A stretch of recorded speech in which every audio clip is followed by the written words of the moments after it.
Eu sempre, antes de qualquer trabalho, eu me pergunto, por que eu estou fazendo isso?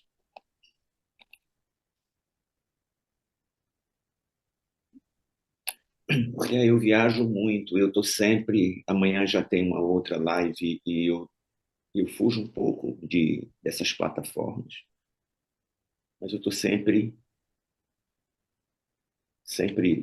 é, entregando. Então, quando Elza me convidou, mais uma vez, e aí eu pensei, isso é muito bom para mim, porque eu preciso entregar para vocês o que eu recebi. Então, sempre é uma oportunidade, que no fundo nem é minha, mas uma oportunidade para todo o ensinamento milenar que os meus professores trouxeram, lutaram, carregaram, muitas vezes com profunda exaustão, e eles saíram passando de um para o outro, e agora chegou para mim e eu repasso para vocês. Eu estava refletindo, muitos dos ensinamentos eles são desviados. Eu vejo a yoga, mesmo a psicologia, a gente tende a que essas joias, elas vão, elas vão se deteriorando à medida que passa. Feito um telefone sem fio, vai se deteriorando as constelações familiares, muitos dos trabalhos que eu faço parte, ele vem se deteriorando e isso é interessante também, porque as coisas têm um início, têm um meio e têm um fim. Mas os ensinamentos da psicologia do budismo como um todo, mas eu tenho uma ressonância com o budismo tibetano, e eu sinto que esses ensinamentos continuam irretocados, eles continuam muito estruturados. Existe uma sofisticação muito grande entre aluno e professor. Então, eu vou trazer para vocês um recorte, uma sugestão que a Elsa trouxe, que é o Nobre Caminho dos Oito Passos, e é muito interessante. Eu vou trazer de uma forma que possa ser aplicada agora, que a gente não fique tendo mais informações, enchendo a cabeça de informações. Quando a ideia da psicologia do budismo tibetano é esvaziar. Mas eu preciso trazer, eu preciso entregar. Mas o objetivo é que a gente repouse dentro de um espaço maior quando a gente terminar esse pequeno curso. O intento é que a gente crie um espaço, descubra que existe um espaço precioso dentro de nós, que existe um espaço muito iluminado em cada vínculo que eu faço com vocês, com o meu alimento, com o mundo. Mas a gente precisa calibrar esses vínculos. Muitas vezes a gente está se vinculando com o trabalho, com as pessoas, com nós mesmos, de forma meio assim, bololô. A gente vive nessa pressa e a gente não percebe que tem um rito quando eu encontro cada um e quando cada um me encontra. Tornar essa trilha do encontro em algo mais sagrado, mais profundo, é o objetivo desse desse sopro que eu estou trazendo para vocês. Começo o caminho de mão dadas com vocês para um lugar em cada um de nós que vai ser a nossa prática. É uma prática dentro de um espaço, é uma guiância para um lugar, que vamos habitar esse lugar em nós e a partir daí eu trago um conteúdo que eu tenho certeza que vai fazer ressonância e a gente começa por na prática agora. A primeira vez que eu entrei em contato com o budismo, Foi quando eu era criança, minha avó tinha um Buda gordinho com as moedinhas, um Buda sentado num pires e com as moedas. Então tinha um monge gordinho, um careca, e eu criança sempre queria mexer naquele bonequinho, porque aquele bonequinho era, eu acho que era o infrator dentro de mim. Quando não tinha ninguém, eu mexia nele. Talvez foi o primeiro contato com o budismo, foi com esse souvenir. Mas mais na frente, comecei a. Eu sempre fui muito curioso, sempre gostei de mistérios, sempre uma criança que vivia em busca de mistérios. E busquei muitas coisas ligadas ao mistério, porque eu tinha uma noção que o meu o meu si mesmo, ele não estava nesse mundo, ele estava dentro de algum lugar que, quando criança, me parecia muito mal assombrado. Mas, dentre muitos caminhos, eu conheci o budismo, eu tinha 17 anos. Eu fazia arte marcial, eu fazia o Aikido, e meu professor, ele era budista, e ali começou toda uma trilha e toda uma prática. Eu tinha 17 anos. Eu pratiquei Aikido, eu acho que, sei lá, 8 anos, e eu fui conhecendo uma prática virtuosa, os ensinamentos. Depois eu fui me aprofundando, e assim encontrei muitos professores, me tornei um guia de uma vertente do budismo tibetano, que é o budismo de Shambhala, me tornei professor, e assim caminhei durante quase 40 anos, sempre colocando em prática tudo aquilo que eu aprendia. Mas o budismo ele é muito complexo. Ele é tão complexo que é preciso desconstruir toda uma ideia linear da mente ocidental. Porque, primeiro passo, como é que eu posso aprender esvaziando? Como é que eu posso fazer uma prática eu sumindo da prática? Então, foram muitos anos. Mas aquilo que eu recebi, eu vou passando e eu vou passando, e assim essa transmissão mantém essa corrente viva desses ensinamentos profundamente sofisticados que têm como base a extinção do sofrimento, que é uma característica humana. Os seres humanos, desde que se percebe, desde que ele se descobre, ele vem num sofrimento. Ele vem de guerra em guerra, injustiças e profundo sofrimento. Então, foi essa a motivação da psicologia, filosofia e ensinamentos budistas, era criar um método que a gente pudesse sair desse sofrimento, dessa roda de sofrimento. Então, essa é a motivação central. Então, existem muitos ensinamentos, tá? A gente vai fazer um recorte, eu vou trazer isso para vocês. Mas eu quero também trazer para vocês que, quando eu comecei a fazer o caminho dentro da prática, eu comecei a entrar em muitas crises. E eu posso dizer para vocês que eu fui de crise em crise. E dentro de uma exaustão, porque eu não tinha com quem conversar. Eu ia falar o quê? Iam me mandar fazer terapia, ou poder fazer desobsessão, ou qualquer coisa que o valha, porque a coisa era séria mesmo. Cada professor, cada prática era muito difícil. E cada professor falava: ah, você está em crise? Ah, organize esse caos. O caos precede a ordem. Eu acho que você está no bom caminho, o caminho do Dharma é um caminho turbulento para o ego. E assim eu pensei em desistir. Eu achei que eu tomei um caminho totalmente louco, porque eu fiquei muito triste durante muito tempo. Então, os efeitos colaterais foram imensos. Mas o estado de espírito ele foi surgindo dentro dessa agonia. Então, eu pensei, eu posso transmitir isso, porque, na verdade, não é que eu entrei em caos ou eu entrei em crise. Elas já existem. E eu descobri que essa crise foi a motivação dos ensinamentos.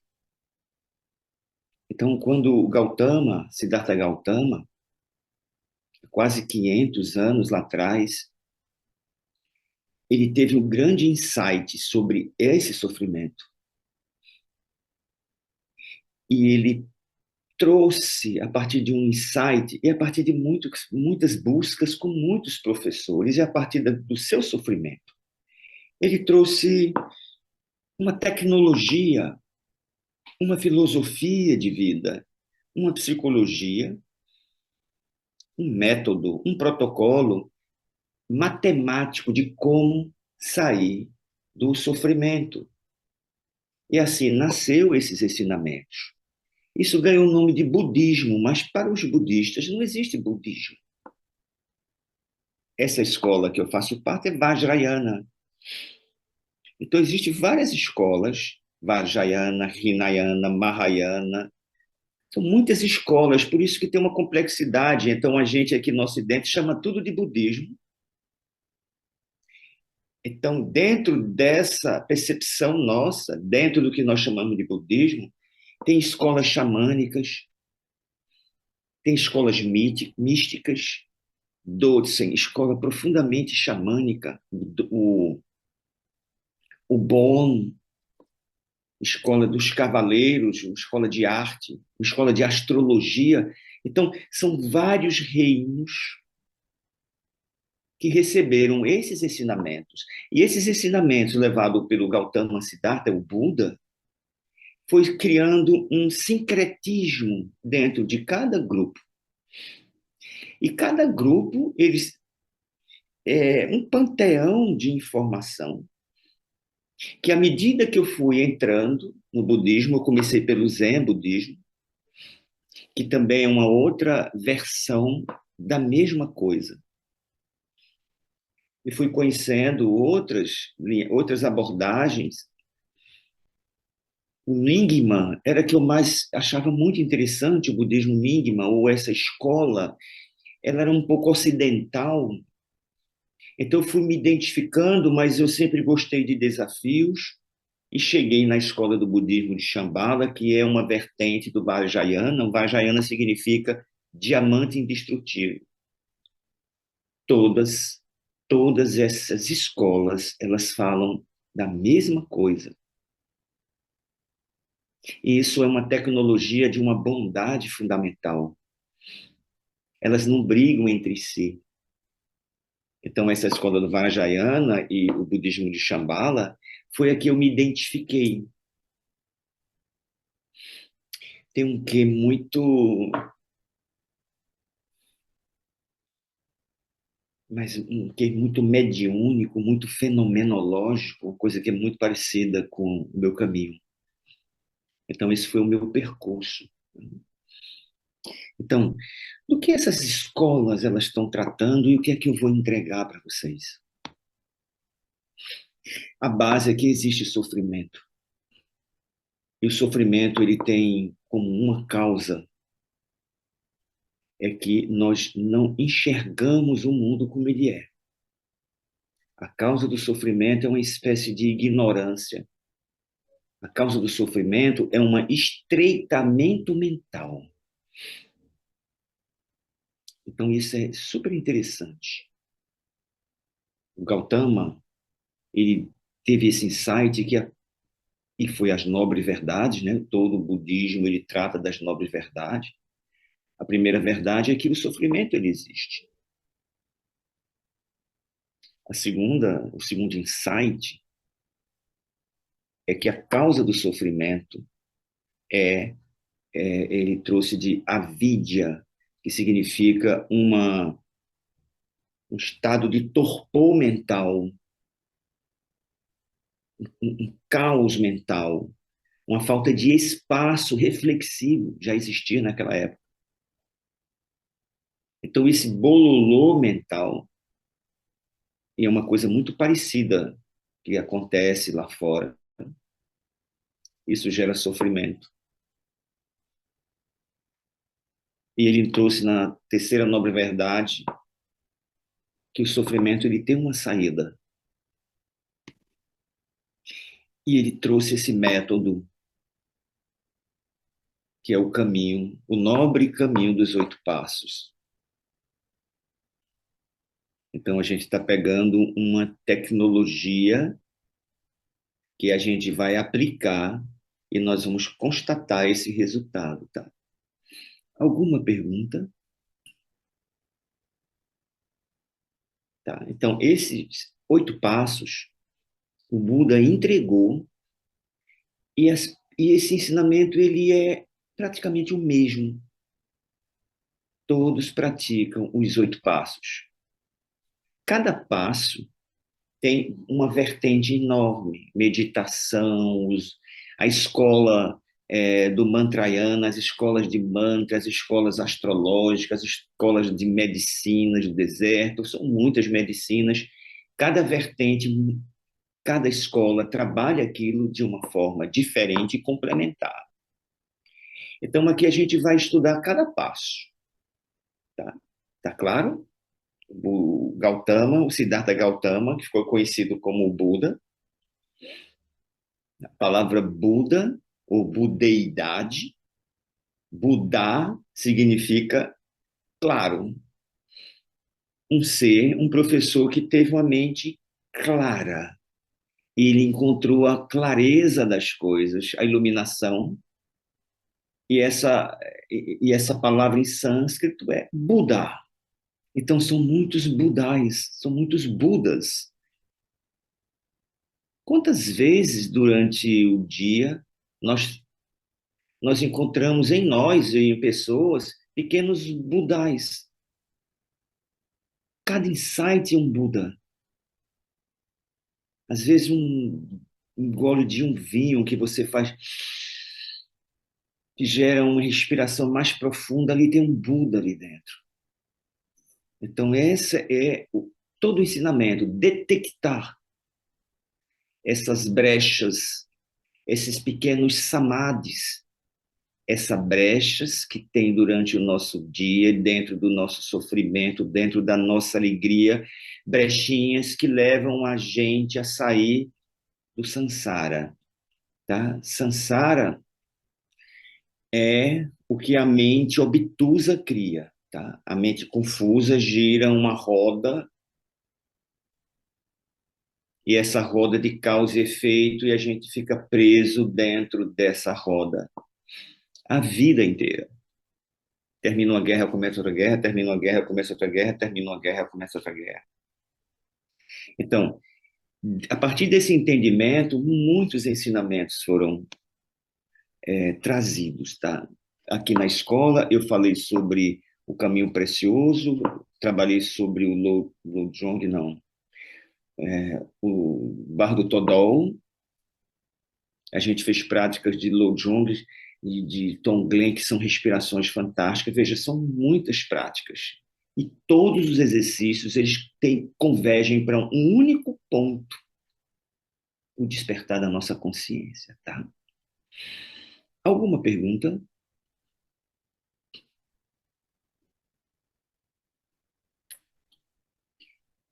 Deixa eu entregar a gente vai criar uma localização nossa, tá? Porque senão eu vou enchendo a cabeça, mas eu quero me localizar dentro disso. E a primeira localização é que eu vou criar uma imagem que vai ficar fácil para a gente, tá? Então, o primeiro passo é uma compreensão. É a forma que eu compreendo.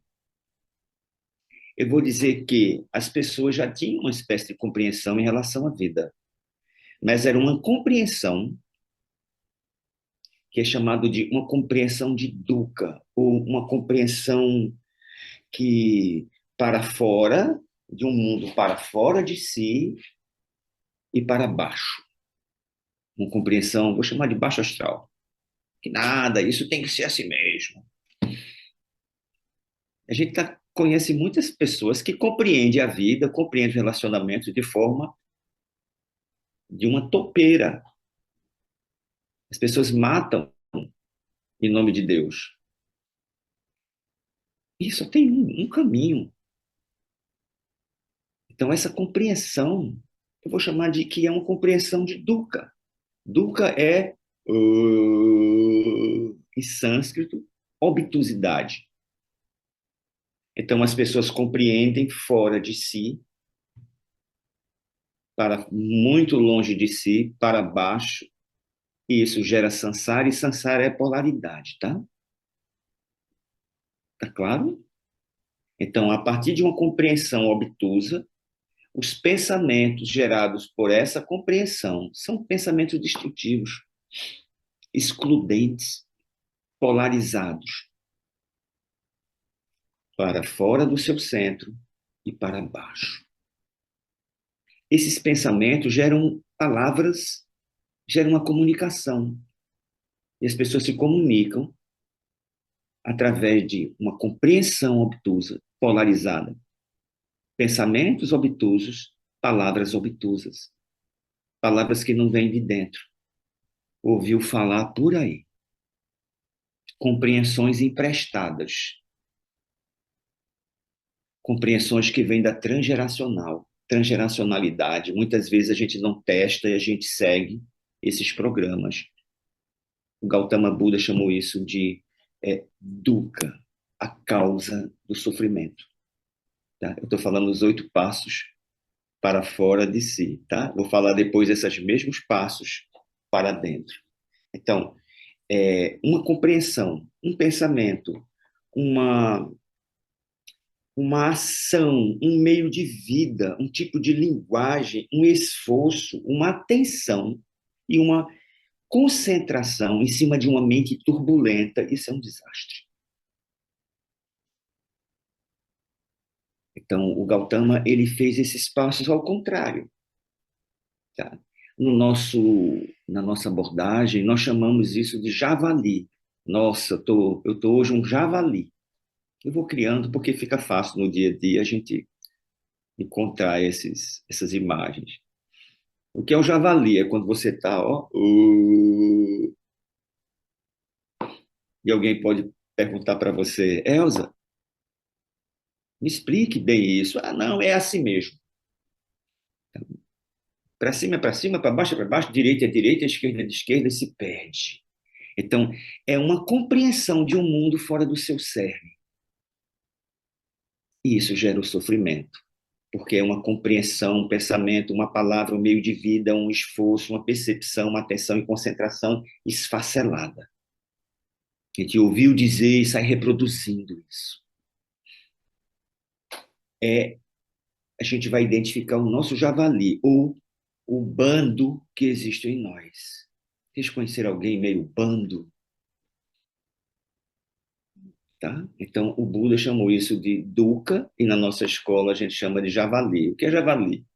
O javali é um porco selvagem, que ele é míope, e por onde ele passa, ele come tudo, destrói tudo que ele encontra, e deixa aquela sujeira, aquela porcaria.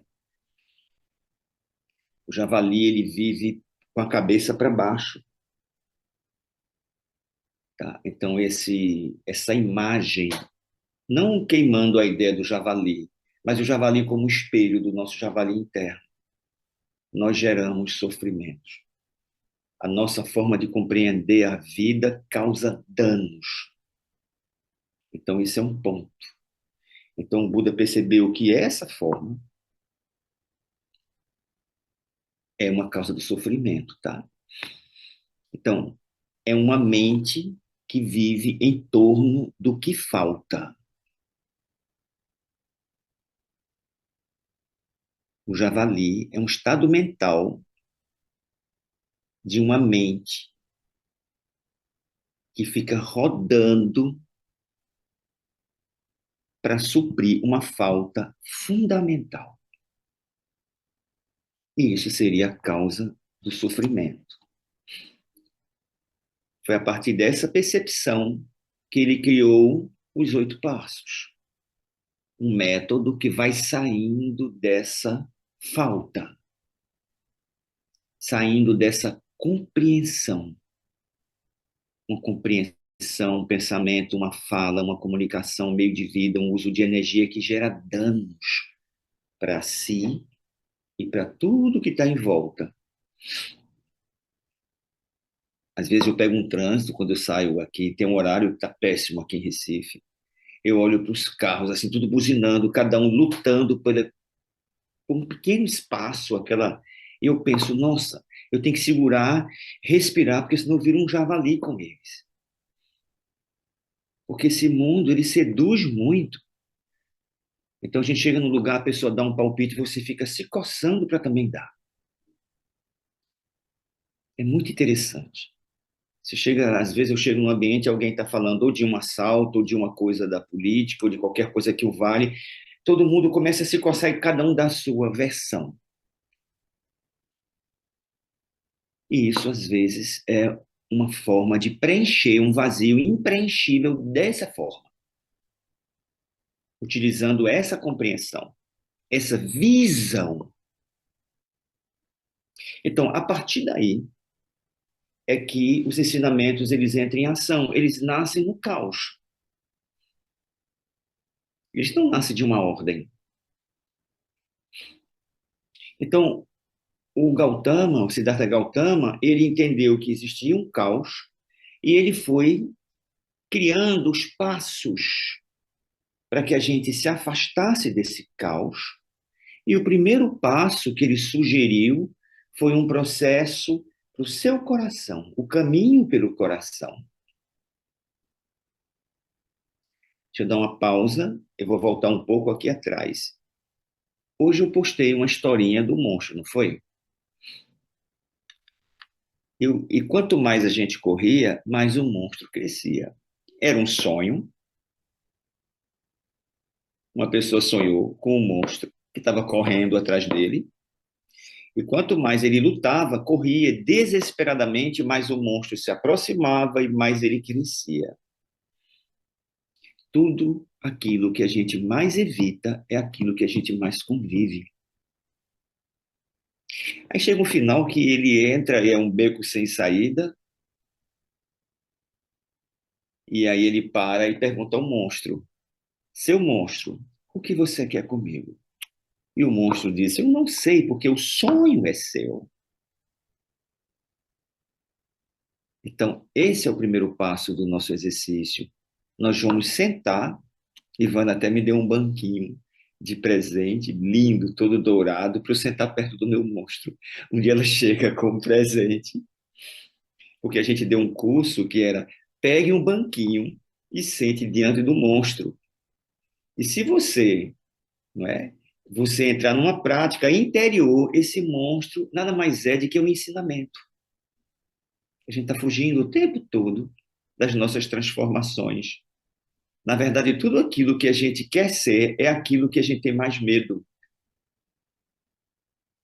Então, a ideia do monstro é que esse monstro é o javali.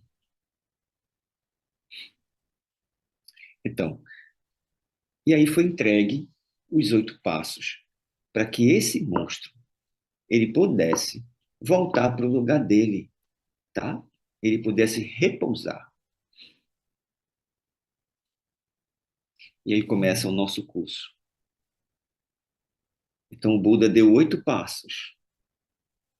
Ele é dividido em 3 partes. É dividido em sabedoria, veja, não é informação, por isso que é prática. Sabedoria, ética. Essa ética não é uma questão moral, tá? Depois eu dou em sânscrito essas palavras para a gente entender de outra forma.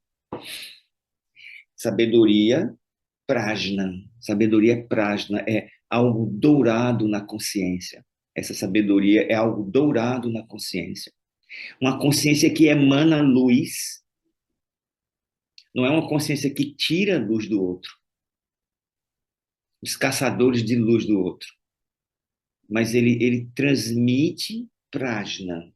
Prajna também é uma espada que corta os conflitos. Prajna é luz, é precioso, é essencial. Então, sabedoria é o essencial. A ética é não gerar danos. E a meditação é o estado de espírito aberto. Então, isso está dentro do caminho óptico, tá? Compreensão essencial. Eu falei de uma compreensão confusa, que vai gerar um movimento para fora do nosso centro, e ela vai para baixo e se polariza. Agora é o inverso. O Siddhartha Gautama disse: não, vamos fazer a partir do seu coração, Bodhisattva, a partir do Bodhicitta. O caminho é pelo coração, porque para o budismo tibetano o coração é a mente, tá? A gente tem a mente aqui. A mente localiza mais ou menos aqui. Por que eles colocam a mente no coração? Porque eles têm uma experiência de que o coração mora uma bondade fundamental. Veja, não é esse amor que a gente fala, eu te amo. Eles, é uma questão que o coração ele tem uma coisa muito prática. Ele emana bondade fundamental, tá? Compaixão. São temas que a gente pode depois ir trabalhando. Então, ele deu os 8 passos. 8 passos para dentro do coração. Compreensão essencial, clareza. Ele deu vários ensinamentos para a gente despertar a visão. E o primeiro passo é olhar para o mundo.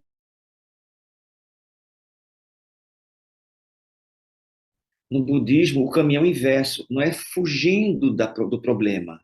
É descobrindo que ele não existe ou descobrindo que ele é um espelho das condições que nós estamos vivendo hoje. Não se toma um remédio para sair da dor dentro da psicologia do budismo tibetano. O remédio é a dor. Vai se compreender por outro caminho.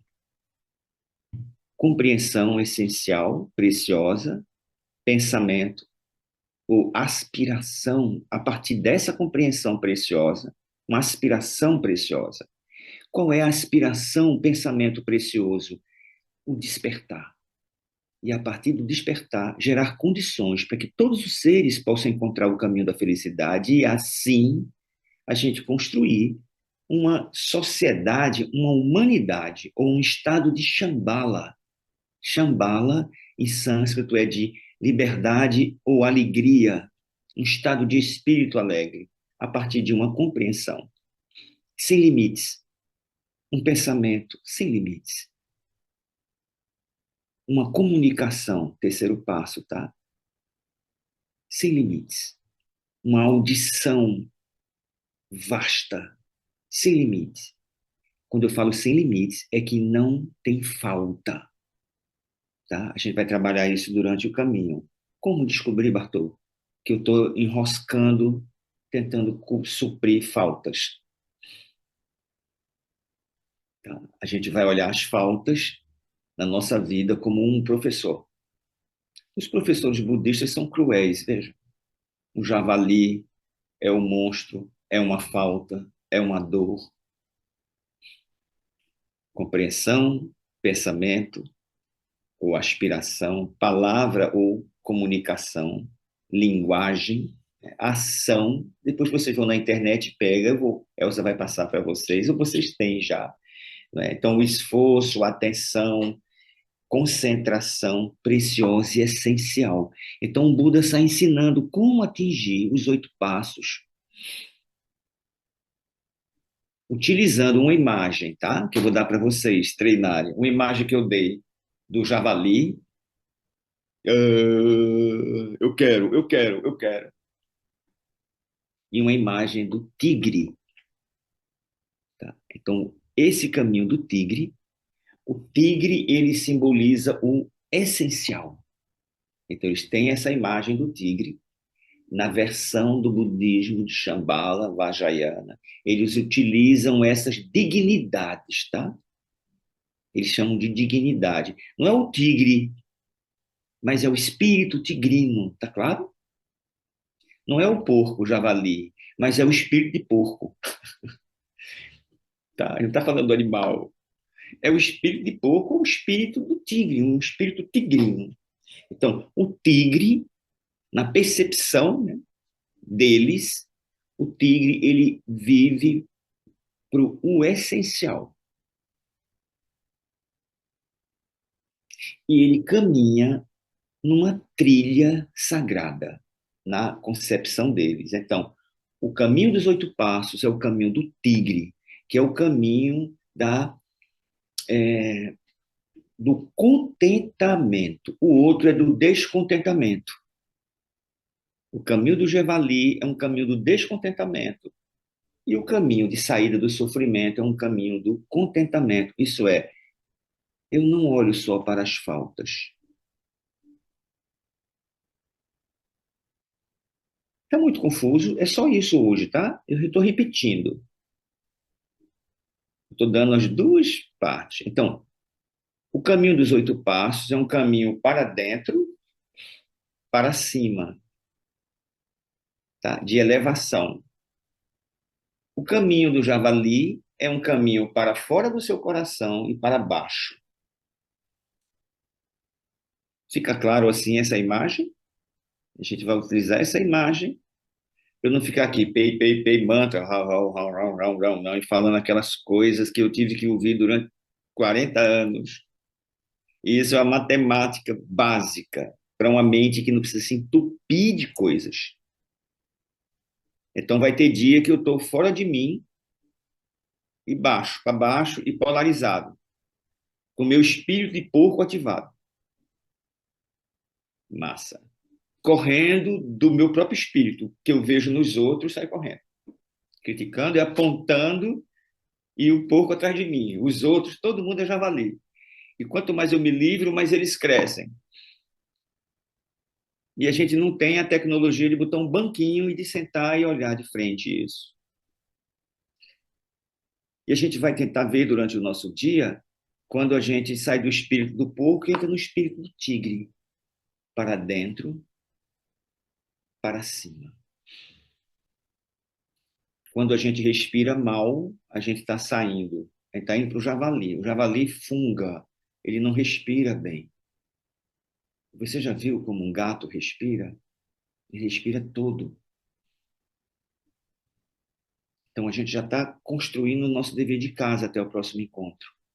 Toda vez que eu não estiver respirando bem e não estiver consciente da minha respiração, eu estou indo para o javali.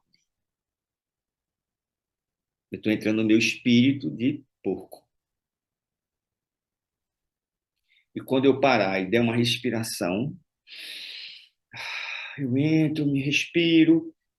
O que é que está acontecendo? Eu estou entrando e estou me elevando com a respiração. Eu estou despertando a dignidade tigrina, a elegância do tigre, a jovialidade do tigre. E é um espírito manso. O tigre ou o felino, ele tem um processo manso dentro dele. Se o cachorro é... O javali nem se imagina. Mas um gato, ele não só é manso, mas ele é curativo. Esse é o estado que nós estamos buscando no nosso curso.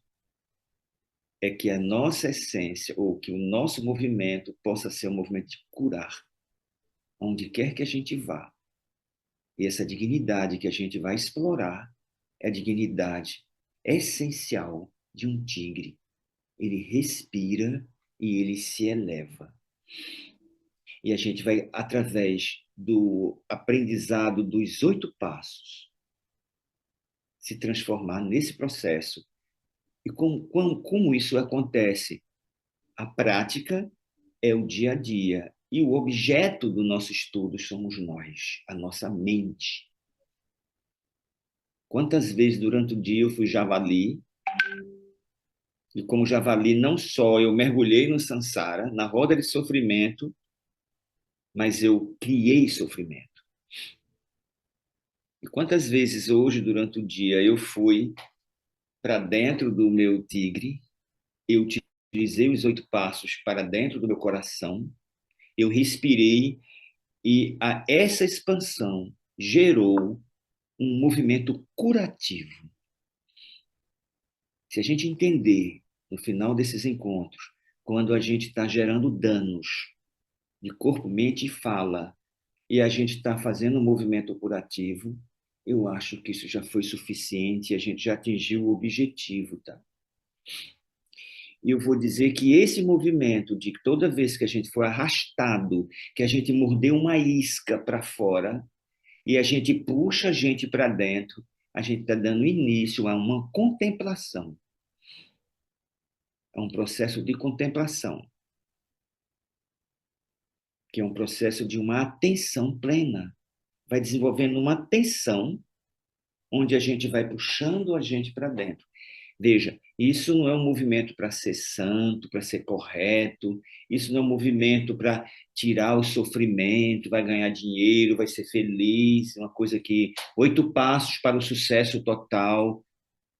Não, isso vem quando nós estamos num estado de espírito enriquecedor. Aí eu lembrei das moedinhas do Buda gordinho na casa da minha avó. Que eu digo, vovó, por que tem moeda nesse Buda? É para chamar dinheiro. Depois isso ficou na minha mente. Eu descubro que aquele estado é um estado enriquecedor. É uma atitude enriquecedora. Imagine que tem seres que ele tem uma consciência enriquecedora. Sempre que ele compreende alguma coisa, todos ganham. Tem seres que, quando ele pensa, o padrão de pensamento dele, a vibração de pensamento, gera uma egrégora enriquecedora. E assim sua fala, assim seu meio de vida, o uso de energia, o esforço enriquecedor. Mas nem sempre a gente consegue ficar nesse estado. Por isso a prática.